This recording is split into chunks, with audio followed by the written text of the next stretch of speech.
first time you crawled, you were familiar with the fall.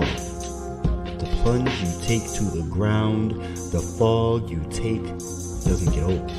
Because each time over the course of your life you trip up each time, though each fall provides insight. From conception you had this innate obsession with fear. Scared. We all have it in us too. Because when the fall is near, you sometimes don't want to face the ledge. When are you going to let go and fall? The fall means you face the darkness. The fall means your belly gets twisted and you think you will miss all the things that really don't matter because the ledge is up there and soon the ground will be a whole new adventure. The ledge is behind you. The fall brought out a new you. The fall taught you something new. Just like you learned to walk from a crawl, you will find the fire inside of you. The fall is cold. The fall is windy and wet. Hurricanes with constant rains force destruction and pain. But what happens after the hurricanes fade? People come together and build anew. The fall forced a shedding of old to bring a new foundation reflective of you. Let the leaves that fell remain on the ground where you saw them and keep walking and falling through seasons with knowledge. The leaves that fell nourished the ground around them. The notion of motion is seasons and deeper meaning. The spring forced the fire that made you fall into winter. The winter made you spring. Did you spring or did you leap? Didn't you crawl once? There are secrets that you keep. Unlock your past and commune with your kinfolk. The spirits are around you when the veil is thin. Within lies the light you need to shed question into the void to bring knowledge and compassion and understanding to breathe rebirth into the air around you. Feel the purpose of transition. Feel the turn of eras. The natural cycle, the speed, the fall, the dark, the rebirth. Fall is death. Fall is birth. Fall is then life. And life is earth. Seasons, change, growth, life. Fall is life.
morning, good morning, good morning, good morning.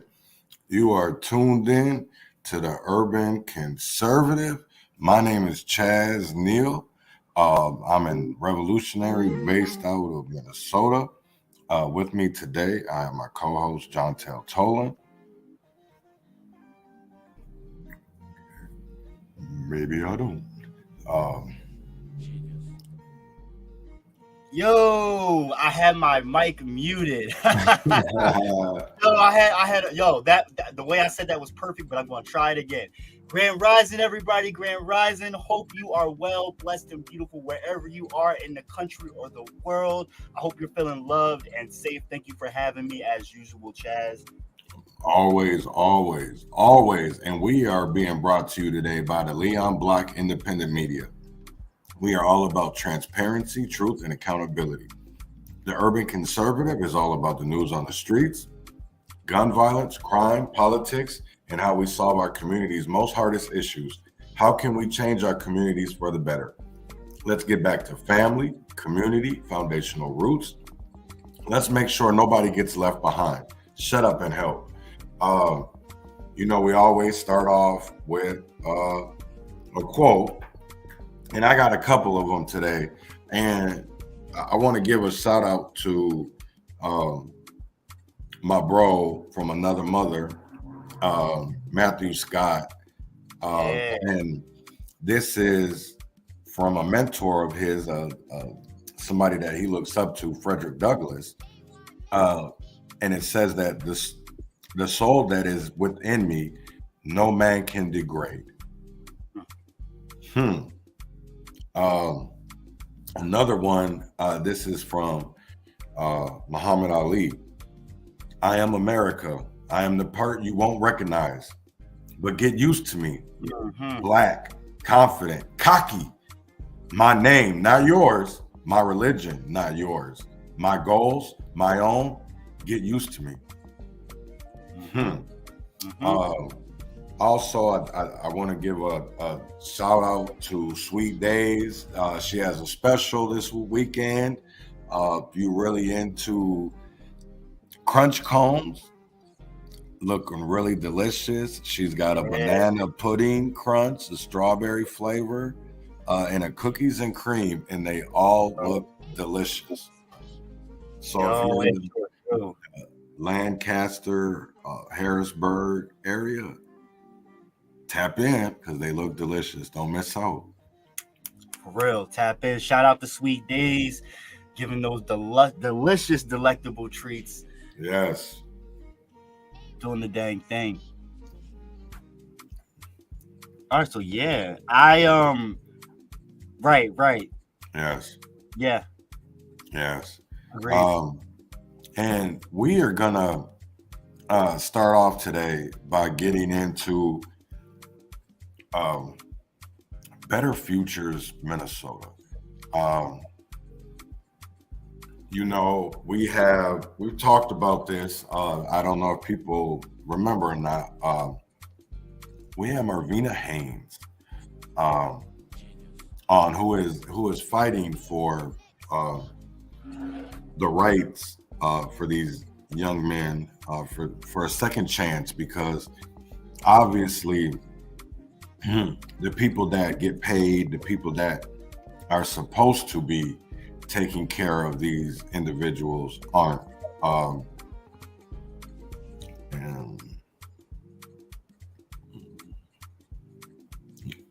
So Better Futures Minnesota is a social enterprise that predominantly works with African American men that have recently experienced incarceration or homelessness. Our nonprofit is located in the same building we house our participants. Now, their buildings are still up, but yet these men are homeless, and some of them have even gone back to prison, back and sitting in a jail cell on a DOC hold. That's slavery. They did nothing wrong. None of these men, none of them did anything wrong. They're out here working, be law-abiding citizens, and it's the system that has played them, not themselves. They were out here doing what they were supposed to be doing. And what frustrates me is we did a press conference yesterday, and shout out to Marvina Haynes, shout out to Michelle Gross and Communities United Against Police Brutality, because for the work that they do goes unnoticed. Also, shout out to the Minnesota Wrongfully Convicted Judicial Reform. That is Marvina Haynes. And her and Communities United Against Police Brutality and NJP. I forget what exactly it means, and I will get back to y'all on that. But are out here fighting for the injustice that is being done to these men. They have families, barely making minimum wage, and I'm not talking about the federal, because in Minneapolis our minimum wage is $15 an hour. They were only making $13.50. They had leases, contracts with these companies, with Better Futures Minnesota, to also work and to be housed. They had leases, everything, and yet they got the ones that got the short end of the stick. But what's crazy is, since they have been evicted, I've actually been to reuse this place that you can go buy, and it's very good, office supplies, but it's stuff that's donated from like hospitals, colleges, things like that, of like businesses that close down. They get, they just donate their old office equipment or whatever. But it's like, for me, these men they're getting shitted on, but yet this nonprofit gets millions and millions of dollars. And I'm not just talking about in the lower millions either. Really? Yeah. And it just sickens me, because when you see the board of directors for and I honestly, oh damn, I forgot about today in history.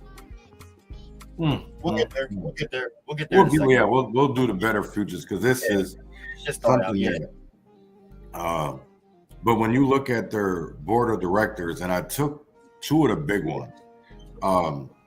The first one is Mr. Jeffrey Ettinger. Now, a lot of people don't know Jeffrey. I don't know Jeffrey personally, but I do know Jeffrey because of politics, and because I am from Southern Minnesota, and he was the CEO of Hormel Foods. If you've never heard of Spam, that's Spam USA we're talking about here. Now, I'm putting up his personal net worth for a reason, because we have 40 black men, black and brown men, that are homeless, but yet this man is worth $43 million. $43 million. And look at that. All the shares that he owns in Hormel Foods, worth over $36 million. Also, the Toro Company, which is, if people don't know what the Toro Company is, that is riding lawnmowers. Okay. Right. That's your everyday. Grand Rising, Marvina. I'm guessing that's Marvina. It comes up Facebook user whenever she comes on. Yeah, I see that too. Grand Rising, fam. But even Ecolab, but yet these men are homeless. So I don't want people to say that the resources aren't there, because these people have personal resources. And I want to get into Mr. J. Alex Frank. Oh yeah.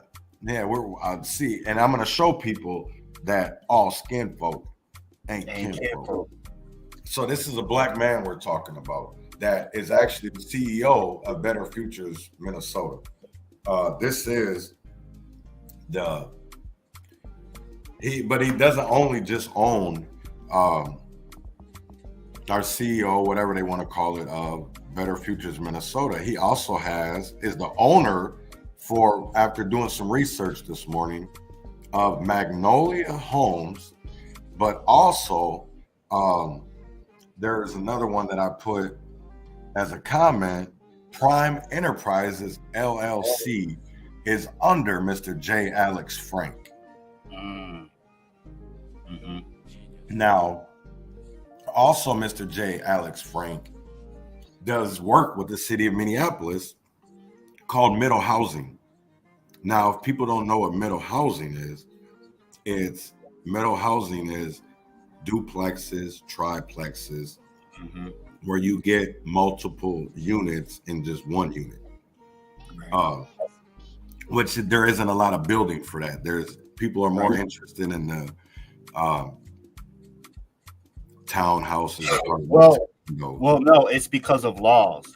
Laws in most cities and most municipalities, like 95% of the country, doesn't allow for those kinds of homes to be built anymore. Right. So it's a very unique market, I'm guessing. So I'm sure for him it's pretty. What is this going on that he because what caught my attention is Greater Hazleton, PA, because I lived up there. Yeah. So connections between Minnesota and Pennsylvania that I never even knew. Right, me too. And so he sits on a lot of boards. From my understanding, he has lived in Minnesota for a few years. I guess more than a few. Where's he from? He's originally from Maryland. Okay. That I can see by looking up what I did found, but that he is somebody of stature, of significance here when it comes to housing and real estate developers and being Black. Now, a couple of weeks ago, maybe it was actually about a month ago, you had the board of realtors come and apologize to the community of Minneapolis, Hennepin County, for all the racial covenants that have been over the years. Wow. This is the crazy thing that I want people to understand is it's the wordage. Yep. You have to look at the wordage. We have been called so many things over history of time. Yep. And as generations change, words change. Yep. So we've been called colored, we've been called blackie, so many numerous different things. You just have to, person of color, everything. So you just have to look for the words. If you're a homeowner, go look at your deed.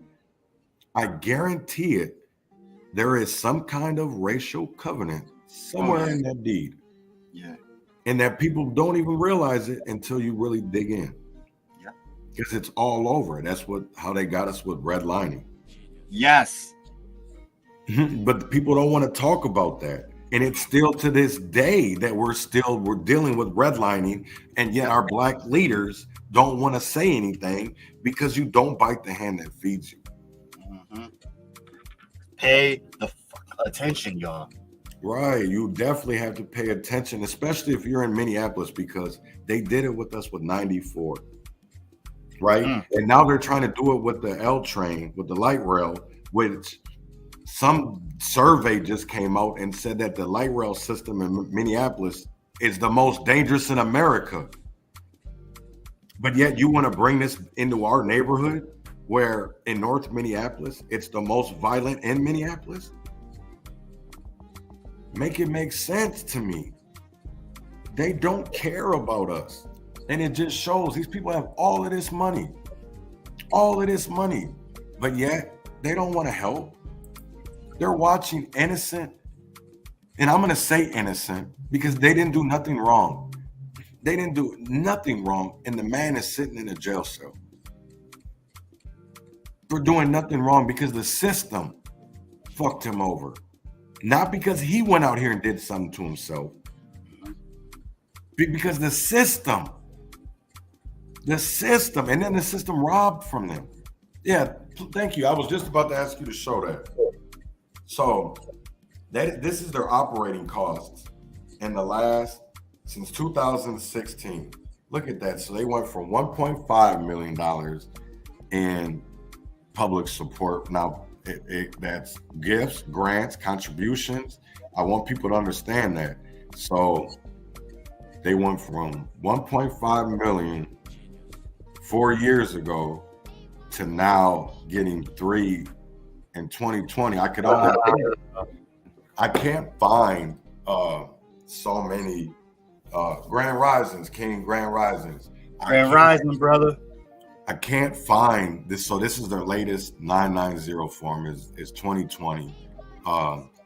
So that just also shows me that they're not even keeping up to date with what they're supposed to be. So that means that just showed me right there that, and this is why I can't wait for the elections to get over with, because I need people to start digging in to 990 forms. If if a nonprofit that you deal with doesn't have their 99s up to date, then you need to get on them, because they're hiding something. There's been too much goddamn money out here for us to still be suffering worse before George Floyd. Talk about it. I need people, and then I see all of these posts of talking about these organizations ain't being paid. So where the money going? Something ain't right. Something ain't right. You mean to tell me over 5 years they got $9 million, but they don't have nothing? They don't have nothing for these men. And yet they have businesses open right now, reuse, where they can go in there and buy products. But yet they don't have no jobs for these men. Miss me with the bullshit. Talk about it, bro. Miss me with the bullshit. But yet you're going to have people go vote November 8th for people that don't give a fuck about us, all because of the simple fact of they feel like they're voting for the lesser of two evils. What sense does that make? That sounds like insanity to me. That is. And that's not freedom. It's not. It's very contradictory to the life we claim we have here in America. You claim you're free, be free thinking, and find someone that coincides with what you believe in and what you want.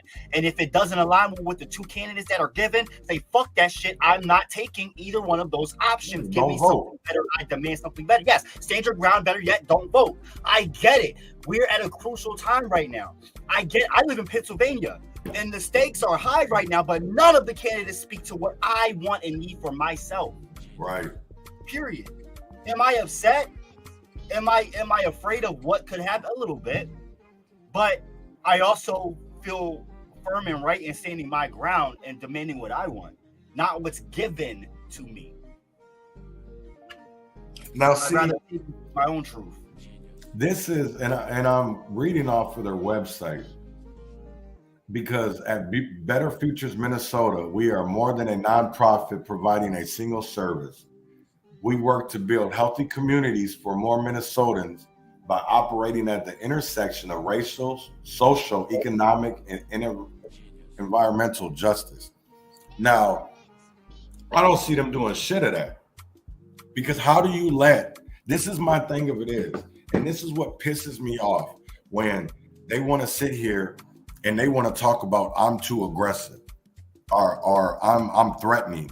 Motherfuckers, do you see why I am the way that I am? Because otherwise, we don't get shit done. We don't get shit done. Because first of all, all 36, 40, however many of it was too many. If all of them really got together and went, even with their POs, because what's fucked up for me, why isn't the PO standing with these men? That's what I don't understand. You have they're fighting a whole system right now. They're fighting the Minnesota Department of Corrections. They're fighting Hennepin County. They're fighting nonprofits. They're fighting the city of Minneapolis with no resources. There shouldn't even have to be a GoFundMe up. The CEOs, the board of directors are between the two of them niggas have at least $60 million worth of worth. And you mean to tell me that they can't reach in their own bank accounts and help? Yeah, that's selfish. That's not selfless. Mm-hmm. We don't need motherfuckers like that in our community no more. Thanks. So why do we allow it? And it's the crazy thing, this man is running for politics as a Democrat, Jeffrey Ettinger.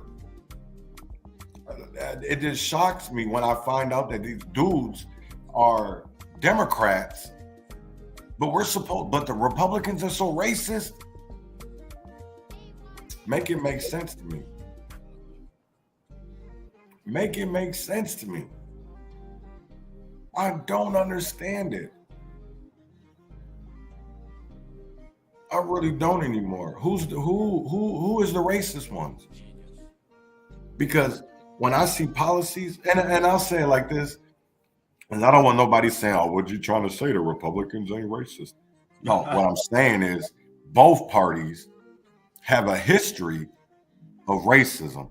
It was built on racism. It was built on separating white supremacy from the rest of the world.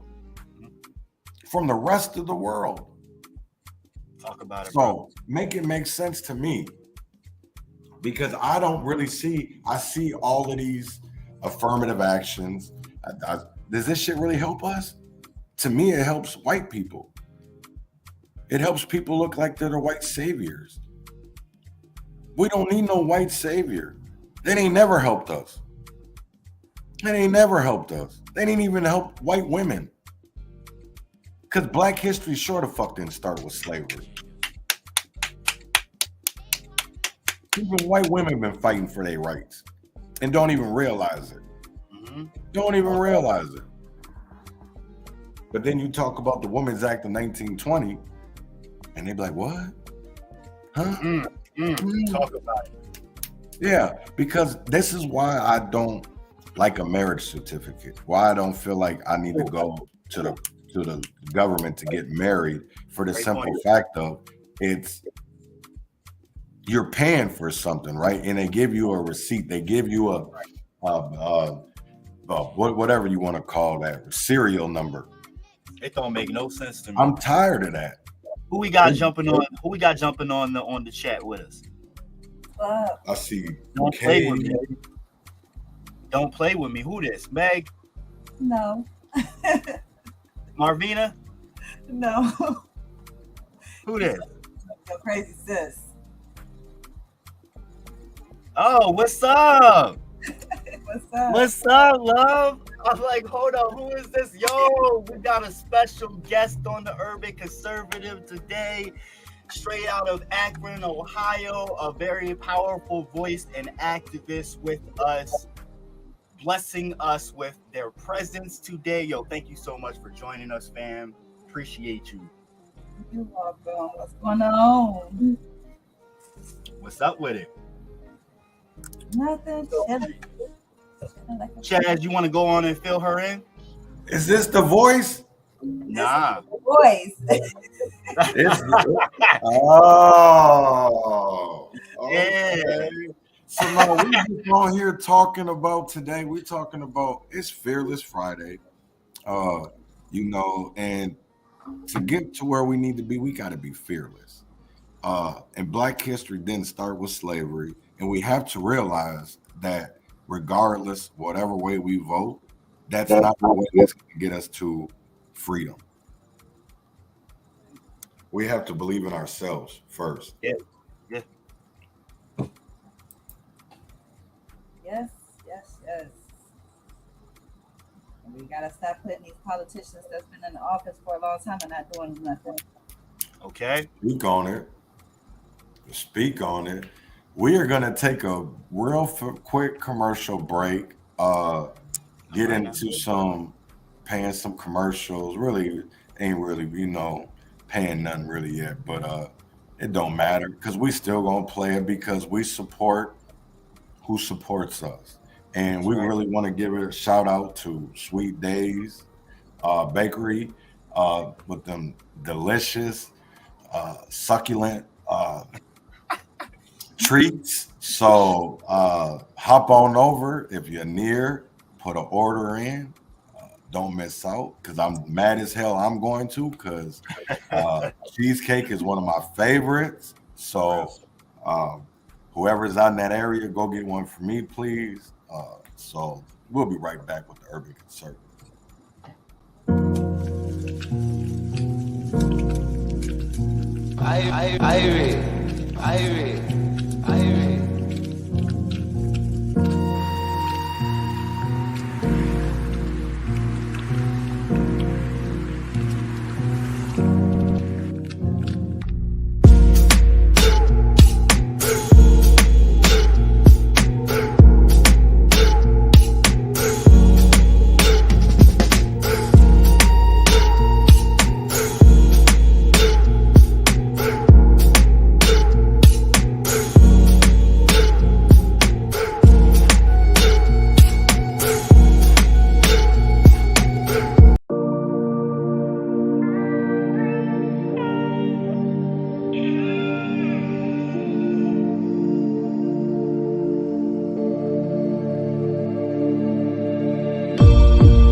Oh, we are back. We are back.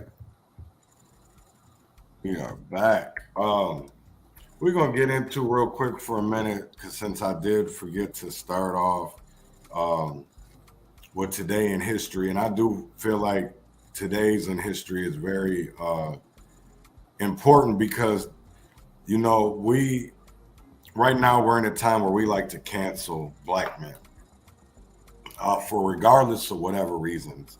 If it's their words, their actions, primarily words. And growing up as a black individual in America, it really hurts me that being 45 years old, and there's a lot of stories that I don't even know about that I should have learned in school, because they taught me about Christopher Columbus. They taught me about Hitler. They taught me about the world wars. They told me about the civil wars, but they never got into the real history of it. They just told us, they whitewashed it. And I'm going to call it what they did it. They whitewashed it.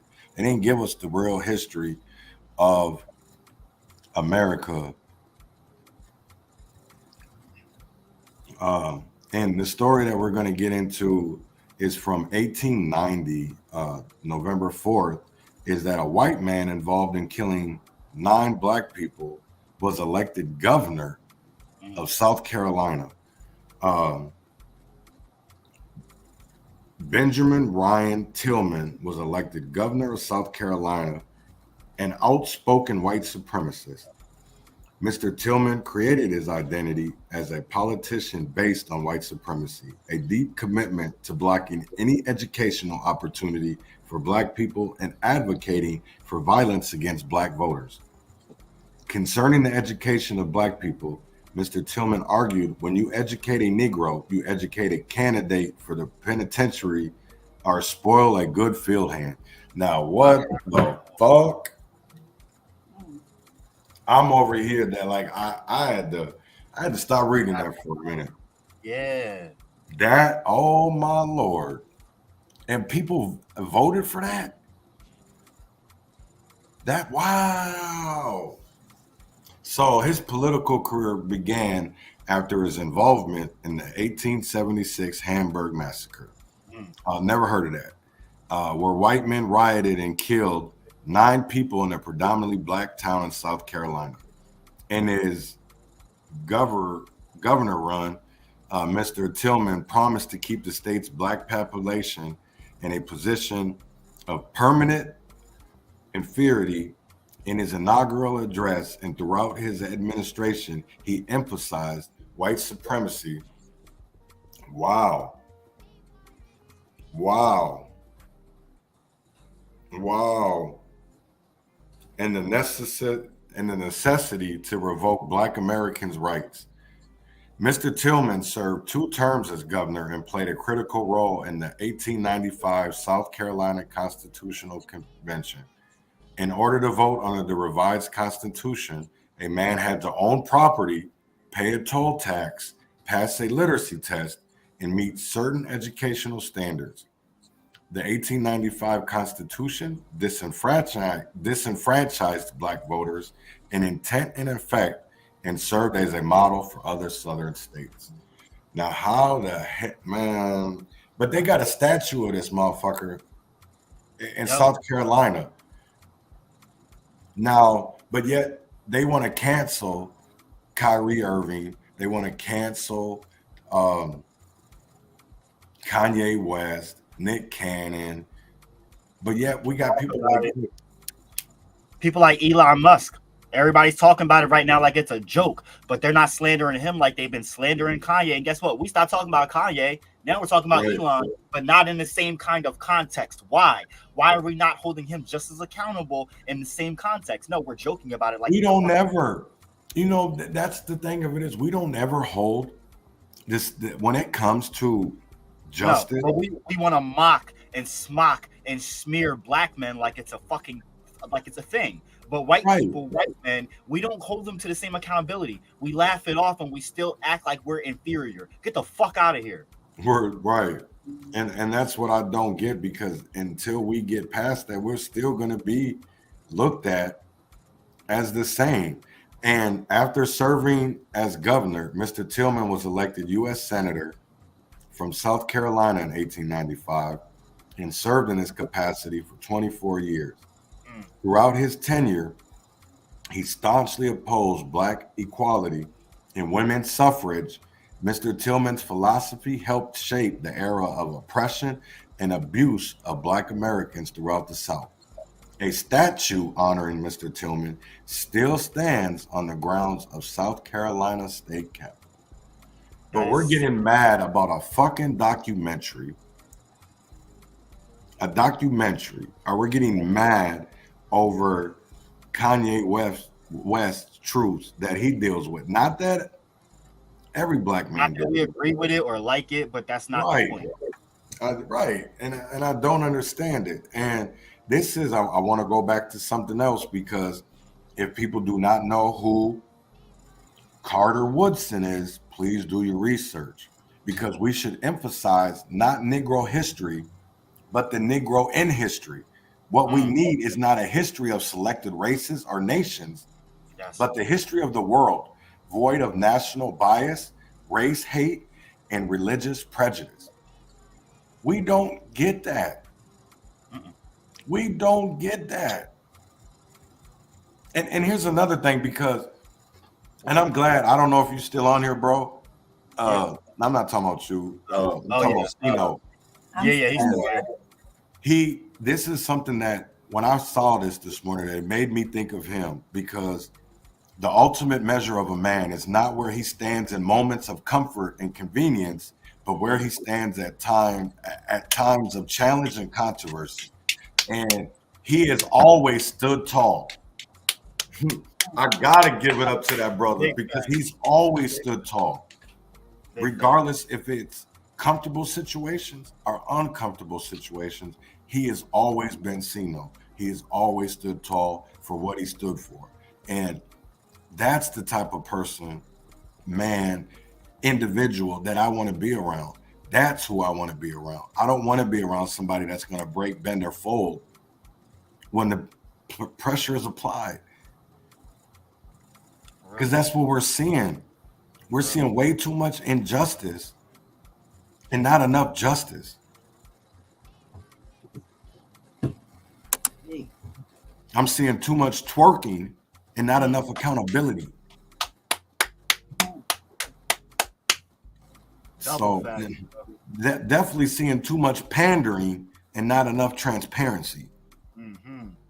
So I really want people to think, because we're not ain't even enough justice. You know what's crazy is I wore my Make America Great Again by arresting the cops that killed Breonna Taylor the other day, right? And somebody said, "Oh, they did arrest them, not for killing Breonna, motherfucker. All right. It was for a warrant, because they lied on the warrant." I'm not about to sit here and be satisfied because they were charged for falsifying warrant. No, what about the killing? I'm not about to forget about that, because they want to get on, and I don't even really know this man, but Kendrick Johnson, whatever his name is, out of Louisville, they definitely want to beat that man up alive.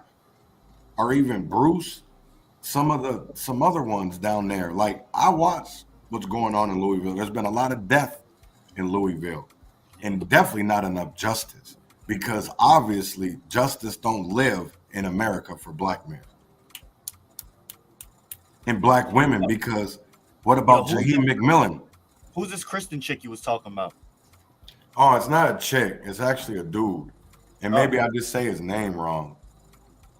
It's he was with that bounty hunter dude. Ain't he called the Vampire? Yo, homegirl. You said that's something about out of Akron. Yeah, he's running for Senate 33. I think it's 33. Hold on. Because I just was looking at a post from his earlier. Yeah, Christopher. Oh, that's what it is. Christopher James Anderson. I don't know why I said Christopher. What's the deal with this particular politician? No, because I just find that, he goes on there and he's black, but he opposes ballot question number 10. Got you. So it's like, but I see even that is a big, because there's even Democrats that are opposed that. So it's like, where, yeah, I don't know. It just, politics right now just trips me up, period. Well, it's tripping everybody up because of the timing. Look at how close we are to election day. And it's just going to get more and more insane. It's literal insanity. I told you the other day, I still got these. I literally have 26 individual pieces of voting related mail that came within a 3-day period. Right. 3-day period. That's insane. I'm not reading this shit. No, it's okay. It ain't even. You know what? Hold on. Oh, did I get rid of mine? Because I just got a bunch the other day too. Yo, it don't make no sense. If y'all really want to make a change and garner votes, y'all would actually engage with people and do the work to appeal to people. Sending me a whole bunch of mail. No, you know what though? I'll sending put it me like a whole this. bunch of paper when I care about the environment is not the way to win me over. No, that's one right there. That's one right there. And engaging with community. I didn't even know what the guy who's running for governor looked. I didn't know what he looked like until I saw one of these mailing lists, Josh Shapiro. And that's supposed to be the person to combat Doug Mastriano. And if anyone knows about the politics in America right now, Doug Mastriano is the biggest threat to America right now. And we don't have an opponent in Pennsylvania strong enough to combat him. And that's I a thought problem. Trump was the greatest threat to America. Nah, Doug Mastriano is, bro. Doug Mastriano is the greatest threat to America. Period. What's the name? Said, how do you spell dude's name in Chris from Akron, the politician? So, it's hold on. I just had it. God damn it. Right, Katie. They all hide in their mansions for a reason. It is Christopher James Anderson. Oh, the wannabe. You know, hey, I don't never. If I don't like the person, you should know damn well I don't never get their name right. Right. The wannabe. First of all, he wants to run for mayor of Akron, but I guess because of the fact that this Senate seat that he's trying to run against now is a little bit more broader, and he feels like because he's a Black Republican, he can sit up there and win that. That's the first thing that he starts saying on all the news groups here in Akron is that he's Black and he's a Republican. He's down with the police. Don't even look Black to me. Okay, but he's supposed to be Black. I'm gonna say he's probably mixed with something. Right. Let me see what this guy look like. Now I'm curious. Send me a picture. I'm doing it right now. Bet. I'm gonna do better. I'm doing better than that. I'm gonna send you his political campaign profile. Oh yeah, let's do it. Yes. So go ahead, fam. Go ahead, proceed. Tell us about him. But yeah, we call him the wannabe everything or whatnot. He's not from Akron. He's from Medina. Oh, this guy. Okay, yeah, I remember him. Right, I remember him too from just being out there. Yeah, he's a hot mess. We call him also the vampire of Akron. It seems like he's just trying to suck up our blood. But he's originally from Medina. Yeah. He doesn't even look that Black. He looks more of a mixture. Yeah, I would. I'm just, and this is my thing, and it's not to come at anyone as biracial. It's a symptom of the one drop rule, and goes back, generations in America. Yeah, right. Cool. And I'm not discrediting that, but it also puts actual Black people that have like full Black ancestry down on the totem pole. For example, why is it that Kelly Rowland is not as popular as Beyonce or Rihanna? Beyonce and Rihanna are not just light skinned. Beyonce, Rihanna, and Keisha Cole are all fucking biracial, but they embrace their Black side a little more, and we appeal to them because they're lighter skinned. Why is it that darker skinned people? I'm going on a whole tangent there. You know what's crazy though? Like, even I look at Lizzo. They talk about her because she and she big, but she big and beautiful. Right? She's beautiful. But why is it that Adele got praised? Right. So this dude sees the privilege, and he's jumping in front of it, and he's using dog whistles to garner the votes on top of it, whether it's from Black people or white people. He's one that I would definitely have to see a birth certificate. Yeah. Because he just looks too much Hispanic to me. I'm done. No, I'm being for real. Like, I know you are. That's like he can claim Black all day, but let me see a birth certificate, because buddy, you looking a little Hispanic over there. Okay. Or Blasian. Something. Shit, you definitely don't look like white and Black. You got something else. He got something, but I just don't think he's all the way Black. No, hell no. And then on top of that, this is the thing about him is like, okay, I get that you're running, but you're constantly bashing your opponents. First, when he wants to run for mayor, I'm not saying that our mayor here, Oregon is the best mayor. No, he's not. But at the end of the day, why are you bashing your opponent, a queen at that? You know what I'm saying? She's Black. Yeah, she's Black. That's funny. Oh, yes, he can't. He don't even like his own skin color. He doesn't. If you sitting up here And with everything that's going on here in Akron, especially with Jalen Walker, but you're telling us to vote against issue 10 and not even know about what issue 10 is about. And Right. How old is this boy? I'm going to say he's probably around 25, 26. He looks young. He looked like a little boy. And then that hair, man. Black people don't even wear rocket like that. This boy in the afro. I'm done. Right. I'm It done. reminds me of Man, he better go make a run for the border. I'm done. I don't even mean that in a bad way. Look, I had sit up there and I have tried to educate people as much as I can about him. And some people are down with him, and then some people definitely don't like him, including some of the Republicans that I spoke with. I don't care what race you're running for. My whole thing is, what are you going to do to better and bring this community together? Right. Because right now, Akron does not trust APD. So here it is.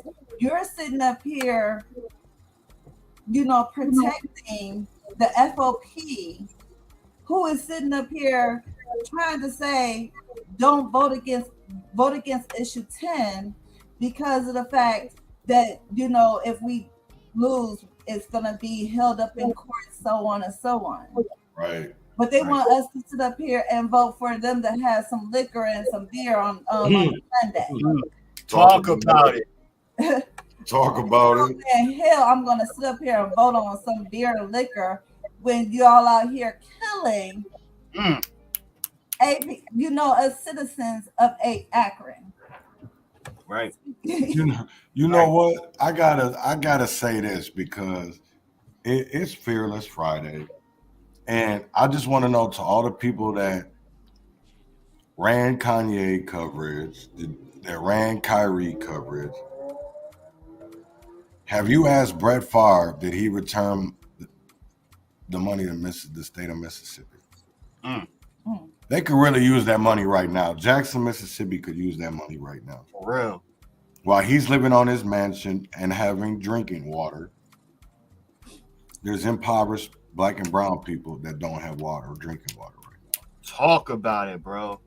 So while y'all talk about white fertility, whatever the hell, trying to take our women rights away. Right. Like, damn, it's bad enough we got homeless people out here, but damn, water is a damn basic human right. Like, damn. Like, that shit's crazy to me. Like, honestly, water $5. Who can afford $5 for some clear water? Right. Everybody in America should be writing their congressman, their state senator, and be asking, like, if we all put our money together, we could help Mississippi, we could help Jackson, because we should have helped Flint, Michigan. Yeah. Yep. Since the government didn't, we should have. Yeah. It's crazy because they don't really care about us. We Black, they don't care about us. That's what you need to understand, Mr. Christopher James Anderson. Right. Mm-hmm. And then you know what's crazy too, and I know we got a short time left, but I seen this yesterday that I seen a lot of states opening Section 8 back up. Yeah. I find that odd though because it's right before elections. Right. There's something behind it. But the thing is that one thing, with knowing some people that has Section 8 and everything else, you can, make a slight bit of money, but you're paying almost your whole entire rent. And then on top of that, let's not talk about food and gas and how you're going to get back and forth to work. Right. So Section 8 right about now is really not Section 8 because it's not helping, it's hindering. Mm-hmm. You can't even sit up here and come up and buy your own home. Right. It's like another way of keeping the poor down as well as us African Americans. It's, it's sad. We can't never come up. Nope.